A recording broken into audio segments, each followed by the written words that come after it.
Welcome back to another episode of 108 TV. Last episode, in part 1, we talked about needing a DNA reference sample in order to use new technology now available to potentially ID a suspect in the Walker family murder. This week, in part 2, we make that happen. Keep watching to find out how we got the sample. It remains one of the most haunting unsolved cases in Florida history. The evolution of the Walker family murder stretches over decades. Throughout the years, detectives have hit milestones, bringing them closer to answers. From the Walker family being found dead in their home in 1959, to the application of new DNA technology in 2004, to exhuming the bodies of two prime suspects, Perry Smith and Richard Hickok, the notorious in cold blood killers. But the DNA collected for testing against evidence in the Walker case did not match, bringing the investigation back to no known suspect. Then in 2019, detectives reprocessed evidence. Now, back to where we left off. Is there a lot of evidence in this case?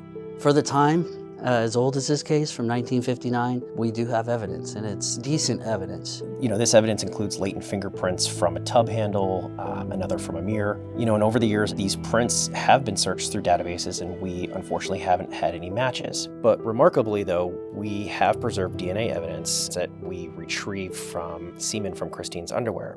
So the theory back in 1959 was, based off the original crime scene, is that Christine was sexually assaulted, while the clothing that we preserved as evidence was later tested in 2004, which subsequently confirmed that theory. The only problem is the DNA evidence is commingled. It appears that there's the presence of DNA from 3 individuals. So we have a husband and wife possibly, and then we have a third mixture. With the advancements in DNA technology, we can now take the victim's DNA and send it to a DNA lab, and they can remove the victim's DNA profiles from that mixture. In an ideal situation, the remaining portion of that mixture would allow us to develop a potential suspect. But in order to do this testing, detectives need a standard of DNA to compare it to, a reference sample. It's difficult for forensic experts to look at these mixtures without having a reference sample, and that reference sample does traditionally need to come from the victim. So we're going to be exhuming the Walker family remains for the purpose of extracting DNA from their bones. That sample that we extract from their bones will be able to be compared to evidence that was originally collected back in 1959. With the help of forensic anthropologists from the Florida Gulf Coast University Human Remains and Analysis Team, the District 12 Medical Examiner's Office, the Arcadia Police Department, and Oak Ridge Cemetery staff, we got to work. Sometimes on these cold cases, family and media pick up on it like they get a back burner. But that's not the case. It's not true. There are priority cases, there's current homicides that occur, and there's major crimes that occur, but these things are never forgotten about. These detectives, it weighs on them. They want to solve these cases. So there's a misperception that these things just get tucked away in a room and gather dust, but that's not the case here, not with our sheriff's office.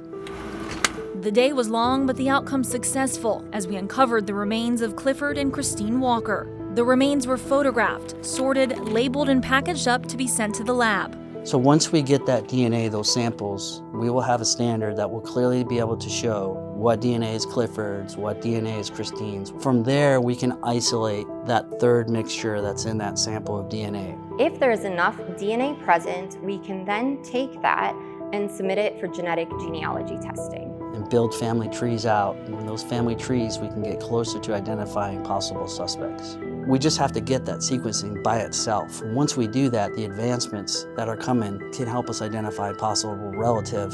This person could be dead. Maybe they're living still. It's been quite a long time, but it could lead us down that genealogy trail to identify a suspect and get closure. We've employed every possible avenue, and we still explore it today. It's something that, despite the time frame, we're going to continue to investigate it and to bring justice for that family that deserves it. Are you hopeful we're closing in on solving this case? I am. I'm very hopeful. It's exciting to be part of technology advancements on DNA, but to be able to have resolution on this, to be able to say that we put in the effort and the time to never stop digging into this case and finding out who is the cause of these murders, I'm very excited, and I'm hopeful that we have resolution here soon.